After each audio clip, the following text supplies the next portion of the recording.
I'm not a monster. I know that as soon as you hear that, you're all going to assume, this guy's clearly a monster. He probably is going to do something totally messed up at the end of his tale, and we should start distrusting him now. I'm not, however. Please, stop being so counterintuitive. A few unfortunate deeds doesn't make someone a monster.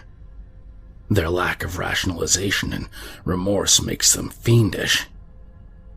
You'll notice I'm capable of both. More or less.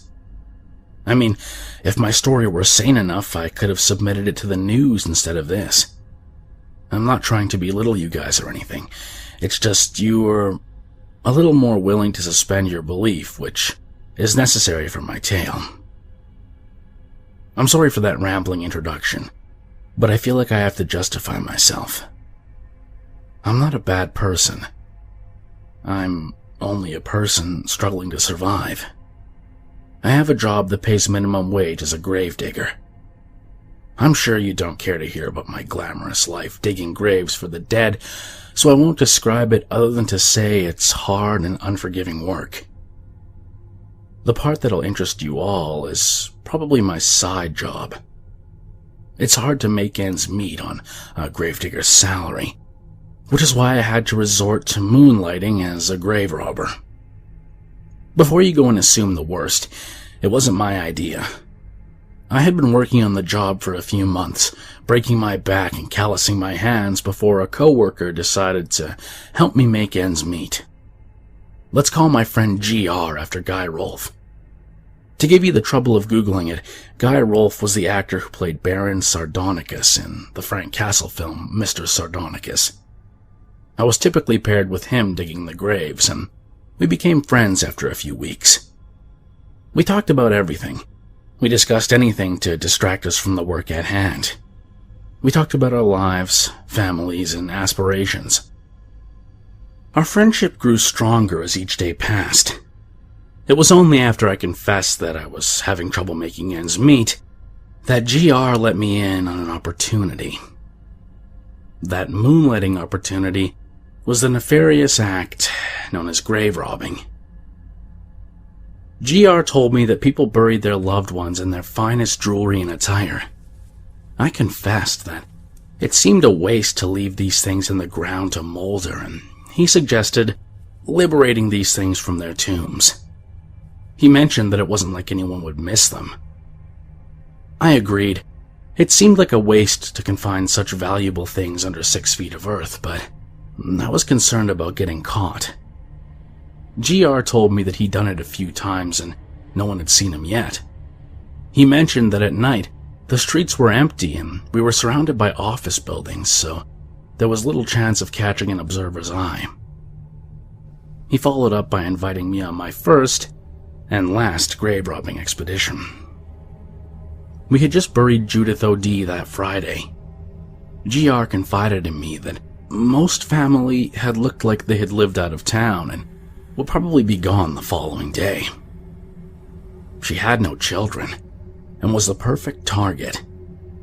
GR had noted that she'd been buried with a few rings and a pearl necklace that could be fenced for a pretty good sum. He told me that since the dirt had already been disturbed by burying her, that it would only take one night to dig up her coffin and liberate her of her possessions. I agreed to the ghoulish activity, and we decided that next Sunday night would be the best time to unearth her. I spent the entire week battling with the revulsion of what I was about to do, and competition for the sad realization that that was what I had to do to survive. I was in debt, and my payroll barely kept me afloat.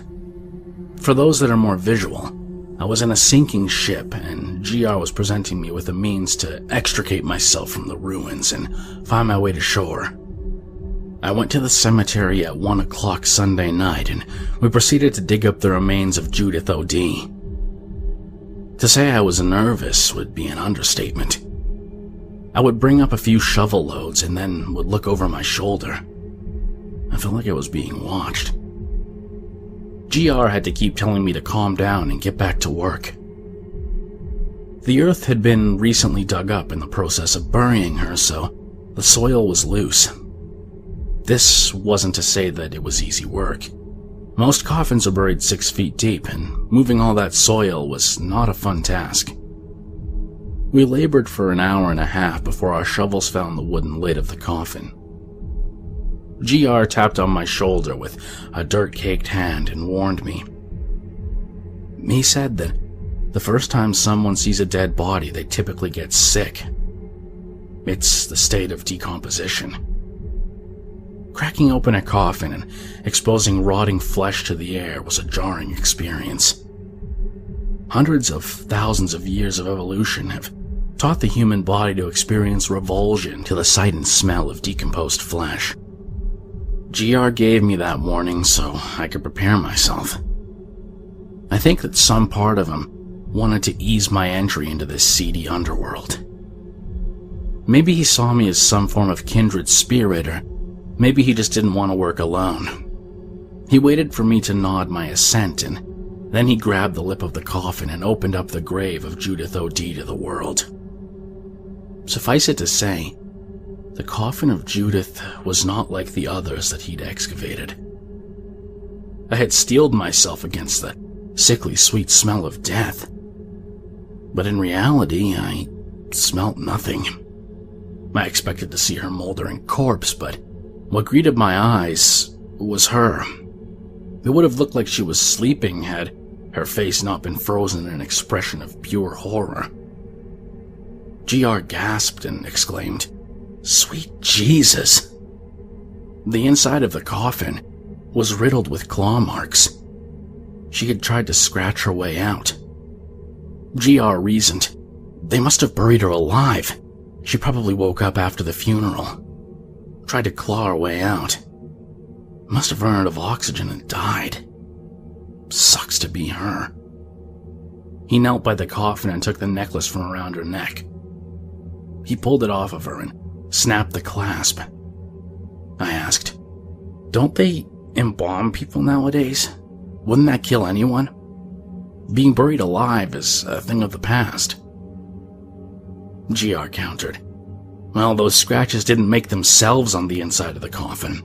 And typically after a week the bodies begin to rot, but she's as fresh as the day we put her in the ground. The mortician probably tried to cut corners and didn't embalm her. Good thing for her because she probably wasn't dead. Bad news was that we buried her a tad bit too early." GR continued to ruffle through her pockets and grabbed whatever looked valuable, like rings, necklaces, and watches. I continued, "There's something going on here. I don't like this one bit." Guy Rolfe nodded and said, "Just look at her. She must have been quite the looker when she was alive. She has a bit of appeal, if I don't say so myself." It was meant as a joke, but by the look in his eyes, I doubted he was joking. It was then that I realized why other workers refused to work with GR. He had some unsavory predictions. He continued to pass up jewelry to me. I focused on anything other than what GR wanted to do with the body afterwards. I took a mental inventory of how much we would earn by fencing these things. For a few hours of work, we would earn about $300 each. I realized when GR told me, "We're done here. Why don't you go on ahead and I'll rebury her?" I told him that I would help him. There was a feeling of sickness welling up in my stomach. He told me that I looked tired and should get some rest. The nausea began to suffuse through my entirety. I knew what he had planned. There can be no worse sensation than the realization that a person you had once called a friend was not the person you had thought them as. There's no worse thought than realizing someone you once called a friend may actually be a monstrous person. Looking at GR as he examined the corpse of Judith O.D. with a ghoulish expression made me want to vomit. GR turned to me and said, "Go home." All amiability had drained from his words. He was going to defile her. I sank to my knees and threw up. GR said, "I told you everyone gets sick their first time, but it gets easier. and it gets better. I wiped my mouth and spat, wanting to get the taste out of my mouth. I knew it wouldn't be that easy. I was about to respond when the clock tower in the town square interrupted me. It tolled 3 heavy times. GR said, "You don't want to be here. Go home." I got up. There was nothing I could do without incriminating myself. I couldn't call the cops without having a lot of questions being thrown my way. I'm not a monster, but I was going to leave that ghoul with the corpse of Judith O.D. I turned around and was walking away when I heard GR scream. I whirled around just in time to see GR attempting to struggle out of the grave. He had just managed to lift himself out of the hole when Judith grabbed him and pulled him back in. I was paralyzed by disbelief. He screamed, and I heard flesh striking flesh. I heard a squishing sound that was coupled with a wet gargle. This was preceded by the sound of a few more bites. By then, the gurgle had died off completely. It wasn't until Judith stood back up and looked at me with her gore-covered face that my shock was broken, and I did the only thing I could. I got the hell out of there. The image of her face was seared into my memories. Her face was stained red with blood, and her teeth were working to grind something tough. I didn't need to stick around to know that it was a part of GR, and that he wasn't going to be getting out of that grave anytime soon. I ran and didn't stop until I was home. I would later realize that I had left all the valuables from the grave robbing next to the grave. I am not a monster. I need you to believe me. I need you to understand why I didn't and won't go to the police. I can only be an accomplice to the crime of desecrating a grave and an accomplice to the murder of GR after the fact. I was glued to the news for the next couple of days, expecting to hear about the grisly cannibalistic murder in the local cemetery.